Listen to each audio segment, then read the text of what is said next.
사랑하는 수정동교회 성도 여러분, 안녕하십니까? 김병철 목사입니다. 5월 20일 목요일에 드리는 매일 묵상을 시작하겠습니다. 오늘 부르실 찬송가는 210장 시온 성과 같은 교회입니다. 찬송은 형편에 따라 영상을 잠시 멈추시고 개인적으로 부르시기 바랍니다. 하나님의 말씀은 역대상 21장 26절에서 22장 1절까지 말씀입니다. 구약성경 642쪽에 있습니다. 이제 제가 하나님의 말씀을 강독하겠습니다. 이것은 하나님의 말씀입니다. 하나님의 말씀에 경청하시기 바랍니다.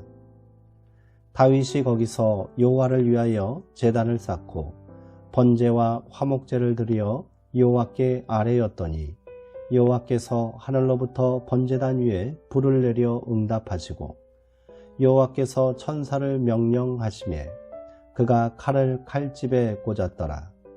이때 다윗이 여호와께서 여부스 사람 오르난의 타작마당에서 응답하심을 보고 거기서 제사를 드렸으니 옛적에 모세가 광야에서 지은 여호와의 성막과 번제단이 그때의 기브온 산당에 있었으나 다윗이 여호와의 천사의 칼을 두려워하여 감히 그 앞에 가서 하나님께 묻지 못하였더라. 다윗이 이르되 이는 여호와 하나님의 성전이요 이는 이스라엘의 번제단이라 하였더라. 아멘. 교회가 서야 할 자리라는 제목으로 묵상 말씀을 나누도록 하겠습니다. 예루살렘 성전이 지어진 장소에 대한 이야기는 성경에 다양하게 등장합니다. 이스라엘 역사상 성전은 오직 한 곳 예루살렘에만 세워졌으니 그 장소에 대한 의미 부여는 당연한 것입니다.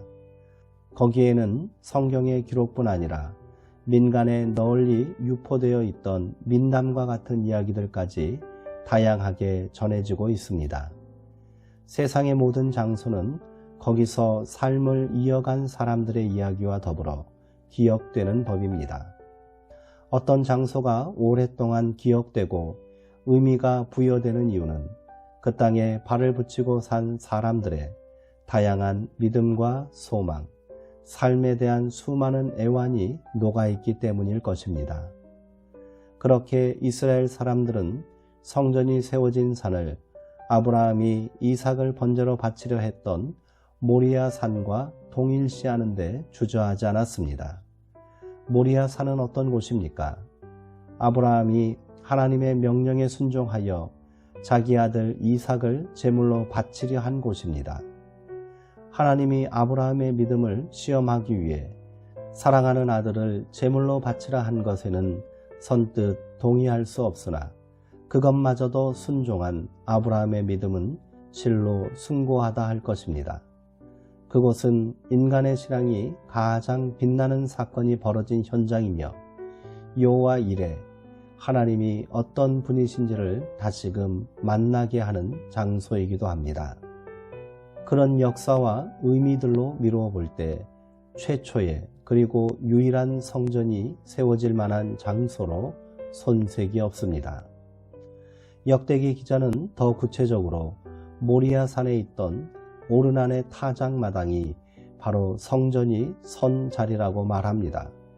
모리아 산과 오르난의 타작마당을 동일 공간으로 연결하는 것에는 여러 가지 의문이 들기도 하지만 그것이 객관적 사실이기 이전에 믿음의 고백이라는 것을 염두에 두어야 합니다. 오르난의 타작마당은 다윗의 인구조사 이야기와 연결되는 장소입니다. 다윗은 신하들의 만류에도 불구하고 단에서 브엘세바에 이르기까지 자기에게 속한 이스라엘의 인구를 조사하게 합니다. 고대의 인구조사는 대개 세금 징수와 원활한 군인 확보를 위해 시행되었습니다. 다윗은 칼을 빼서 다룰 수 있는 사람 수를 헤아리므로 스스로 안보를 튼튼히 한 왕으로 기억되고 싶었는지도 모르겠습니다. 그러나 하나님은 그 일을 악하게 여기셨고 곧바로 전염병이 이스라엘 전역에 덮쳐왔습니다. 그 일로 이스라엘 사람 7만 명이 죽었다고 합니다. 다윗이 국가와 왕권을 든든하게 하려 했던 시도가 재앙이 되어버린 것입니다. 이 일이 왜 죄가 되고 하나님께서는 왜 이토록 진노하셨는가에 대해서는 성경에 정확한 이유가 나오질 않습니다. 우리가 추측할 수 있는 것은 오직 하나님만을 의지하겠노라 하고 여호와가 나의 군대요 요새라 고백했던 젊은 날 다윗의 그 뜨거운 믿음이 사라졌기에 그런 것이 아니었을까 짐작해 봅니다. 그러나 자비의 하나님은 진노 중에도 그 땅에 닥친 슬픔과 고통을 보고 마음이 아프셨습니다. 그래서 재앙을 집행하는 전사에게 잠시 멈추라고 명령하십니다. 칼을 뽑아들고 7만의 사람들을 죽음으로 이끈 무시무시한 천사가 칼을 내려놓고 멈춘 곳이 바로 오르난의 타작마당이었습니다. 자기 죄를 철저히 뉘우친 다윗은 선견자 갓의 제안에 따라 오르난의 타작마당에 올라가서 두려움을 이겨내고 제단을 쌓았습니다. 하나님은 다윗이 바치는 제물을 받으시고 진노를 거두셨지요. 그러자 다윗은 이렇게 말하였습니다. 바로 이곳이 주 하나님의 성전이요 이곳이 하나님의 번제단이다. 오르난의 타작마당은 생명과 죽음의 경계, 성과 속의 경계이며 죄와 참회의 경계입니다. 성전이 서야 할 곳은 심판의 두려움이 있는 곳, 철저한 참회가 일어나는 곳, 하나님의 용서가 구현되는 곳이어야 합니다.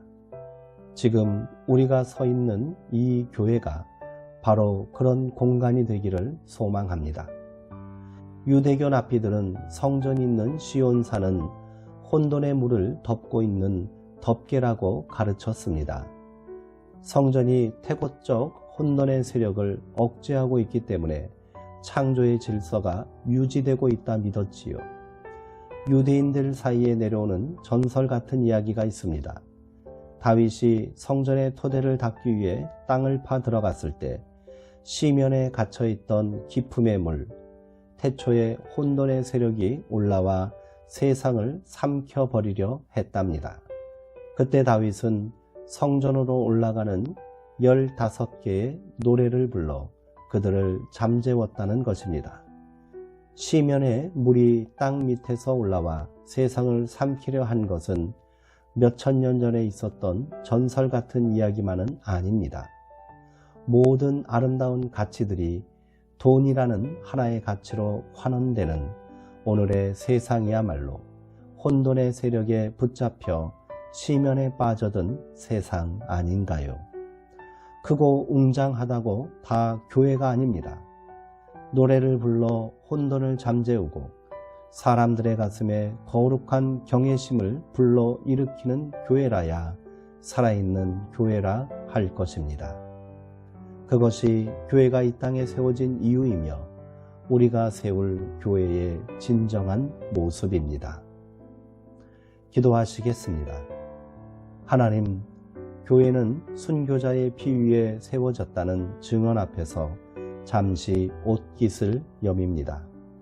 오늘 우리가 안락한 가운데 신앙생활을 할 수 있는 것은 진리를 위해 목숨을 아끼지 않았던 분들의 헌신 덕분입니다.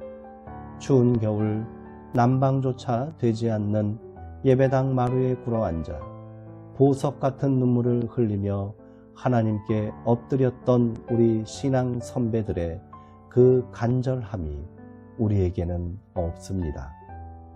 교회는 그저 안락한 곳으로 변하고 말았습니다. 그래서 생명의 노래를 부르지 못합니다. 하지만 이제 값싼 위로의 노래 말고 혼돈을 잠재우는 힘있는 찬양을 부르며 주님의 뒤를 따르겠습니다. 우리의 힘이 되어 주옵소서. 예수님의 이름으로 기도합니다. 아멘. 이상으로 오늘 묵상을 모두 마치겠습니다. 사랑하고 사모하는 성도님들, 오늘 하루도 평안하시고요. 주의 은총 가운데 강건하시기 바랍니다.